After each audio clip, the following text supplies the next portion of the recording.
नमस्कार विद्यार्थी मित्रांनो, आपण लास्ट व्हिडिओमध्ये बघितलं होतं विभाज्यतेच्या कसोट्या. ठीक आहे. त्या विभाज्यतेच्या कसोट्या त्या व्हिडिओमध्ये आपण 7ची कसोटी घेतली नव्हती. त्याचं कारण काय होतं ते या व्हिडिओमध्ये बघूया. ठीक आहे. तर बघा मित्रांनो, जर तुम्हाला परीक्षेत एखादी संख्या दिलेली असेल, त्या संख्येला 7ने भाग द्यायचा असेल तर तुम्ही कसोटी वापरायला पाहिजे की भागाकार, ते आपण या व्हिडिओमध्ये बघणार आहोत. ठीक आहे. बघा मित्रांनो, प्रश्न दिलेला आहे 21, 49, 70 ही संख्या दिलेली आहे आणि याला 7ने भाग जातो की नाही आपल्याला ते बघायचं आहे. ठीक आहे. या संख्याला 7ने भाग जातो की नाही, तर आपण ह्या दोन्ही पद्धतीने सॉल्व्ह करायचा प्रयत्न करू. कसोटीने कसं सॉल्व्ह करायचा आणि भागाकारने कसं सॉल्व्ह करायचं. ठीक आहे. जेणेकरून आपल्याला समजेल की भागाकार सोपा जातो की कसोटी. बघा मित्रांनो, अजून एक गोष्ट, बरेच विद्यार्थ्यांना इथेच असं वाटेल की सर तुम्ही प्रश्न सोपा घेतलाय, तर एक अजून प्रश्न सुद्धा घेतलेला आहे जेणेकरून तुम्हाला लक्षात येईल. ठीक आहे. डिफरंट. आता बघा, 7ची कसोटी काय म्हणते मित्रांनो माहिती आहे का? जी पण संख्या दिलेली आहे त्या संख्येचा एकक स्थान बघा काय आहे. तर हिचं एकक स्थानवर काय आहे मित्रांनो? 0.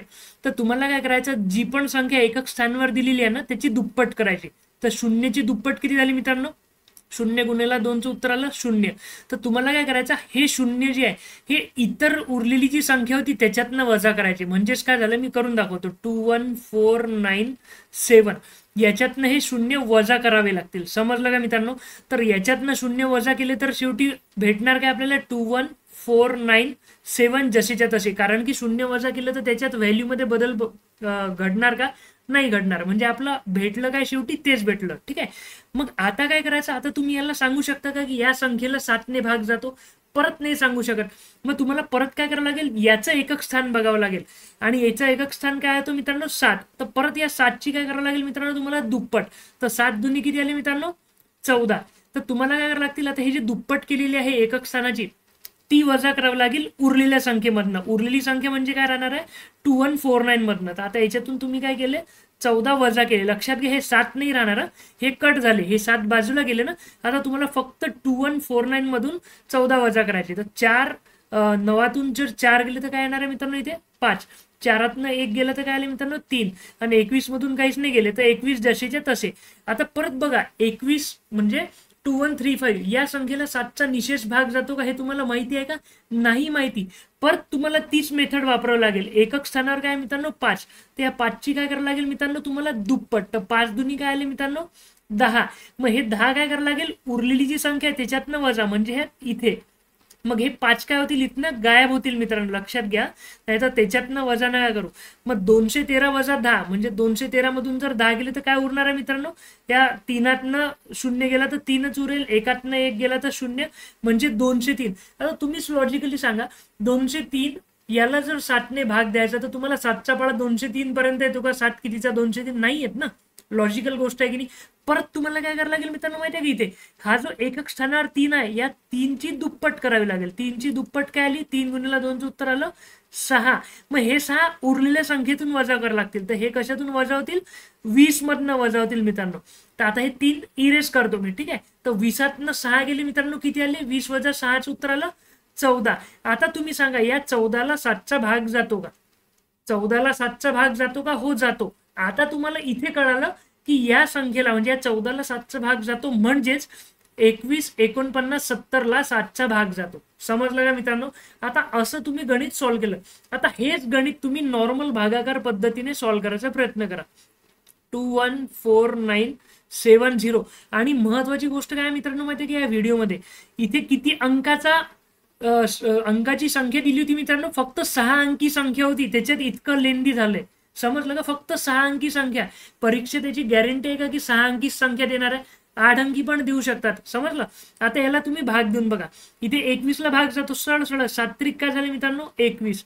काय आले? 0 मग आता इथे 4 घेतात, पण नॉर्मली 49 घेऊ शकता तुम्ही डायरेक्ट, कारण की इथे भाग चालला. तिथे 7चा 49 येणार आहे. इथे 49 घेतल्यानंतर 07 येणार आहे.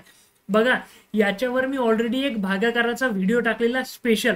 तुम्हाला जर भागाकार येत नसेल, इथे 0 का बरं लावला, त्याच्यासाठी तुम्हाला तो व्हिडिओ बघावा लागेल. ते इथे डायरेक्ट 49 घेतले ना, 4 घेतले असते तर मग 0 द्यावा लागला असता. मी काय केले, 4 अधिक 9 दोन्ही घेऊन टाकले, 4 आणि 9 पण घेतले, म्हणून इथे 0 द्यावा लागला. तर 4 नंतर इथे किती? 4 इथे 7 कसं, हा सॉरी 7 7 49 आहे ना, तर इथे 49 होते, 07 7 7 49 आले मित्रांनो इथे. तर 49 वजा 49 किती आले मित्रांनो, परत 0 0 आले. तर इथे काय आले मित्रांनो 7. तर आता इथे काय येणार बघा, इथे 7 आहे, इथे 0 आहे, मी इथे घेतलं डायरेक्ट काय घेतला 7 1 7. लक्षात घ्या, एक 7 होता ना, 7 1 7, इथे 0 आला, हा एक 0 उरला होता, तर इथे देऊन काही फायदा नाही, कारण की आपल्याला डायरेक्ट हा 0 इथे द्यावा लागेल. आता बघा या गणिताला जेव्हा तुम्ही सॉल्व्ह केलं, तर तुम्ही लहानपणापासून नॉर्मल भागाकार शिकलेले, तर तुम्ही ते हे करूच शकता. बघा अर्ध्या विद्यार्थ्यांना कदाचित हा भागाकार डायरेक्ट येत नसेल, कारण की त्यांनी अभ्यास तितका नसेल केला, पण बऱ्याच विद्यार्थ्यांना ऑलरेडी येतो. तर इथे तुम्ही बघा कितीचा भाग जातो हे तर भेटलं, पण भाग गेला निशेष हे पण डायरेक्ट भेटलं, लवकर भेटलं. ठीक आहे. आणि इथे काय झालं, तुम्ही ही संख्या छोटी करायला गेले, पण छोटी काही झाली नाही, म्हणजे एकदम छोटी नाही झाली, किती स्टेप्स करावे लागले तुम्हाला समजलं का. आणि हा भागाकार तुम्ही लहानपणापासून शिकत आलेले आहेत, म्हणून मी तुम्हाला सांगितलं होतं 7ची कसोटीपेक्षा 7चा भागाकार प्रेफर करा. अजून एक प्रश्न घेतलेला आहे मित्रांनो समजावून सांगायला, की कसोटी करायला पाहिजे की भागाकार. ठीक आहे. आता बघा इथे फक्त 4 अंकी संख्या आहे 2455, याची कसोटीने सॉल्व्ह करू आणि 2455 याला भागाकारने सॉल्व्ह करू. आता बघा 2455, ठीक आहे, 2455 आहे. तर मी काय म्हटलं होतं, जो एकक स्थानावर आहे त्याची काय होणार आहे मित्रांनो, दुप्पट, एकक स्थानाची दुप्पट. 5 गुणिला 2 झाले, त्याचं उत्तर काय आलं 5 दुनी 10. तर हे 10 कशातनं वजा करावं लागतील, रिमेनिंग संख्येवरनं वजा. इथून आता 10 केले. बघा आता 245 वजा 10 किती आले, 235. तुम्हीच मला सांगा तर 235 तुम्हाला 7चा पाडा येते का 235 पर्यंत, 7 कितीचा 235. मग परत काय झालं मित्रांनो, इथे 5 आहे, म्हणजे एकक स्थानावर 5 आहे, मग याला काय करावं लागेल, एकक स्थानाची दुप्पट करावं लागेल. 5 दुनी किती आले मित्रांनो, 10 आले. मग हे 10 परत वजा करावं लागतील रिमेनिंग संख्येमधनं. ठीक आहे. तर 23 वजा 10 झाले मित्रांनो, 23 वजा 10 किती झाले मित्रांनो, 13. समजलं का. आता या 13ला 7चा भाग जातो का आपल्याला, आता याला सॉल्व्ह करायची गरज नाही, कारण की 7 10 70 पर्यंत तुम्हाला भाग देता येतो. 13 भागीला 7 म्हणजे ही जी संख्या उरली याला 7चा भाग चालला का, नाही चालला, म्हणजेच हे 2 4 5 5 2455 ला 7चा भाग जात नाही. आता इथे बघा नॉर्मल भागाकार पद्धतीने जर सॉल्व्ह करायचा प्रयत्न केला तर 2455. आता मला सांगा 24 ला भाग जाते का, 7 21 आले मित्रांनो, सरळ. तर 24 वजा 21 किती झाले मित्रांनो, 22 23 24 चे 3 आले. हे 5 खाली आले. बघा 5 खाली आले, फक्त इथे काय झालं 7 5 35. ठीक आहे, 0 0, आणि हे 5 खाली आले. बघा हे मी तुमच्यासाठी लिहित आहे, हे 5 खाली आले, पण आता या 5ला 7चा भागच नाही जात, गणित संपलंय. समजत आहे का, हे गणित संपलं. आता मला एक गोष्ट सांगा, या गोष्टीमध्ये कदाचित एखादा विद्यार्थी सॉल्व्ह करताना चूक करू शकतो या पद्धतीमध्ये, कारण की ही लहानपणापासून तुम्ही नाही केलेली आहे, आणि ही जी भागाकारची पद्धत आहे ही लहानपणापासून तुम्हाला येते, तर याच्यात चूक होण्याचे चान्सेस कमी आहे. कमी इन द सेन्स कदाचित चूकच नाही होणार. समजलं का. तर लक्षात आलं का याचं कारण काय, की 2455 ही 4 अंकी संख्या आहे, याला दुप्पट म्हणजे 5ची दुप्पट केली, 10 वजा केले, 245 चे 235 झाले, भाग तर गेला नाही. तर ही पद्धत जास्त सोपी आहे. समजलं का. 4 अंकी संख्या असतानाही लवकर झालं, आणि इथे जवळपास 6 अंकी संख्या असतानाही लवकरच झालं. समजलं का. याचं कारण हे आहे.